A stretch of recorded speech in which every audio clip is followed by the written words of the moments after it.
শিক্ষা মন্ত্রণালয় আমার নির্বাচনী এলাকা না, সব মাননীয় সংসদ সদস্যের নির্বাচনী এলাকা প্রাইমারি স্কুল।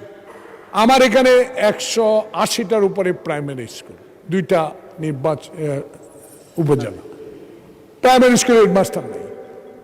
83,500 মামলা নাকি শিক্ষা মন্ত্রণালয়ের এই বিভিন্ন খাতে মামলা দিয়ে রেখেছেন। কোথাও কোনো শিক্ষক নাই, প্রধান শিক্ষক। ধন্যবাদ। দয়া করে আপনি তার থেকে এই বিষয় জেনে নেবেন। আমরা শিক্ষক চাই। আমরা এই শিক্ষা মন্ত্রণালয়ের সবচেয়ে স্বাস্থ্য মন্ত্রণালয়ের বাজেট অনেক বেশি। অনুগ্রহ করে মামলার জট আপনি সরাবেন কিনা, আপনার মাধ্যমে মাননীয় শিক্ষামন্ত্রী একটা বিবৃতি। Thank you. আসরের পূর্বে পয়েন্ট অফ অর্ডারে নোয়াখালী 2 মাননীয় সংসদ সদস্য জয়নুল আবেদিন ফারুক, যিনি 6 বার নির্বাচিত হয়েছিলেন এবং সাবেক চিফ হুইপ ছিলেন, তিনি তার পয়েন্ট অফ অর্ডারে তার এলাকা সহ সারা বাংলাদেশে প্রাথমিক স্কুলে হেডমাস্টারের অভাব এই নিয়ে তিনি এই প্রসঙ্গে একটি বিবৃতি দিয়েছিলেন। তার উত্তরে বলতে চাই, মাননীয় স্পিকার, 32,500 নয়, এই যাবৎ এরপরে আরও 2600, এরপর আরও 17,000 এই শিক্ষক নিয়োগ বিভিন্ন মামলার জটিলতার কারণে আমরা এই নিরসন করতে পারছি না। আজকে 4 মাস হতে চলল এই মন্ত্রণালয়ের দায়িত্ব পেয়েছি।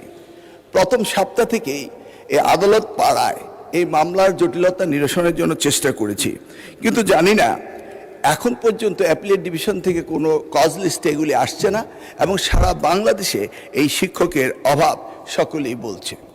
এটি একটি নয়, এরপরে এনটিআরসিতে প্রতিষ্ঠান প্রধান নিয়োগ, কলেজের প্রতিষ্ঠান প্রধান নিয়োগ, সেটিও মামলার জটিলতায় ঝুলে আছে।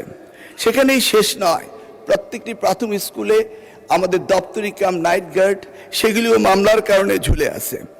আমাদের মামলার যদি পরিসংখ্যান দেখি তাহলে হাজার হাজার মামলা আমরা দেখতে পাচ্ছি। মাননীয় স্পিকার, ইতিমধ্যে আরও 33,000 হেডমাস্টার পজিশন খালি হয়েছে। আপনি একটু ভেবে দেখুন, সারা বাংলাদেশে এই হেডমাস্টার এখনও যারা হেডমাস্টার হতে পারেননি তারা রিটায়ারমেন্টে চলে যাচ্ছেন এবং তারা হেডমাস্টার প্রমোশন পাচ্ছেননি। আমি মাননীয় সংসদ সদস্য এবং সকলে অবগতির জন্য বলছি, আপ্রাণ চেষ্টা করার পরও মামলা জটিলতার কারণে এইগুলি নিরসন হচ্ছে না। ইতিমধ্যেই আবার প্রাথমিক স্কুলের প্রশাসনিক বদলির কথা বলা হয়েছে।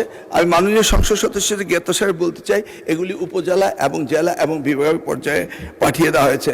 মাননীয় স্পিকার, আমরা সকলেই জানি education is the essence commodity for everybody. অতএব সকলে এই বিষয়টি গুরুত্ব দেয়। আপনার মাধ্যমে আমি এই বিষয়টি সকলকে অবগত করলাম। ধন্যবাদ আপনাকে মাননীয় স্পিকার।